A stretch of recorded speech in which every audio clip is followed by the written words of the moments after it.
tangu nilipata shida hii 2010 nikawekwa bond ya shilingi 80,000.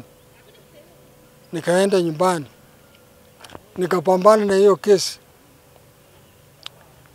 Nikasema kweli sije kamata mtoto, lakini majority ikawa wanalalia upande wa walalamishi. Nikawekwa ndani.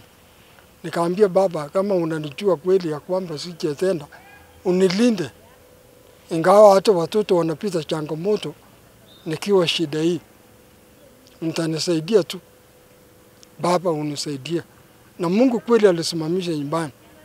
Akampa nguvu mama, akaendelea. Nikauliza mtoto ameenda shule, akasema nimepata jirani ile ambaye amenisaidia kidogo niweke form 1. Mtoto wakati alipoendelea na hiyo, nilikuwa nimekuja sasa wakati ya kotini.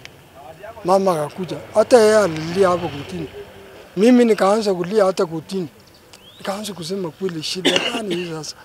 Niko tabu, wazazi walienda wote. Mimi nikapaki sasa na ndugu yangu huyu ya mzazi mwingine, na wazazi wote wameenda. Hakuna mzazi ile ambaye anaweza kusema ya kwamba nitashikilia huyo. Nikaangalia hapo kweli ikawa ngumu. Nikaambia baba, unisaidie tu, shikilia hiyo watoto na hiyo mama asijaribu kuacha watoto waende nje ya ndoa. Kweli Mungu akalishika mama na akasikia mwito wake. Akasimamishwa hapo. Akaendelea akakuja kuniambia mtoto ameenda shule. Kuna wengine tena ameingia shule. Kuna wengine ile ambaye wasichana walioleka kwa sababu sasa hakuna nauli. Nikasema wache tu, kama mama amepata kwake, wacha aende kwake. Na yule ambaye amepata kwake akae tu mpaka Mungu anafungua njia aende tu. Sasa nitasema nini? Nikamwambia mama, kitu ile ambaye iliyoko, hakuna suluhisho pasipo Yesu Kristo. Kaa katika Kristo na usimamishe nyumbani. Kama hakuna hata mume, wewe vumilia tu shida yako hiyo. Na kweli yeye alivumilia, hata nami ninavumilia pande hii.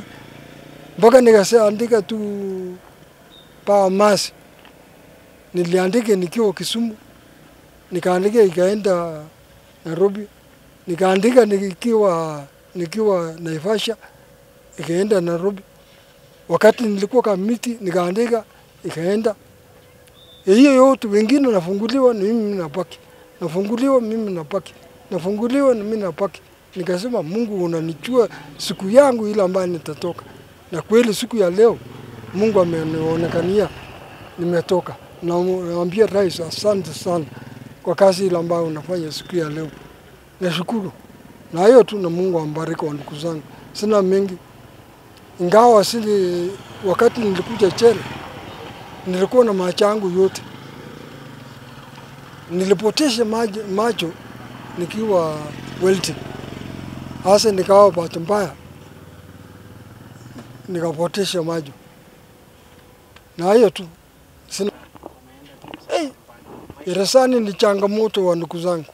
Wengi ile ambaye nawekwa ndani. Waache fanya kama mimi. Wako wanapitia changamoto. Kuna hata watu wanaangukanga hapo. Maji ile ambayo wanapitia hapo ndani. Ukiangalia hata mwili yangu saa hii isherekea. Nilikuwa nakuja kama niko na mwili. Ni shida tubu ile ambayo iko hapo. Lakini kwa matibabu watakusaidia uende utibiwe na unarudishwa. Lakini chakula, wewe waache tu. Mungu najua. Nitendea mabaya. Nashukuru Mwenyezi Mungu, nasema tu asanteni kwa kuniwajilia siku ya leo. Na hiyo tu. Hakuna mambo mengine. Kama ni Ruto ama ni nani, tunashukuru kabisa. Mimi naambia asante na uongeze tena wengine waendelee watoka hata huko ndani. Na sisi kama kanisa tuliposikia habari siku ya leo, tuliweza kupopochikwa na furaha sana kwamba Mungu pia amejibu maombi. Ni kwa sababu tulitembea pamoja naye tangia alipokuwa amekumbana na ile changamoto, na Mungu amekuwa msaidizi, Mungu amekuwa upande wake.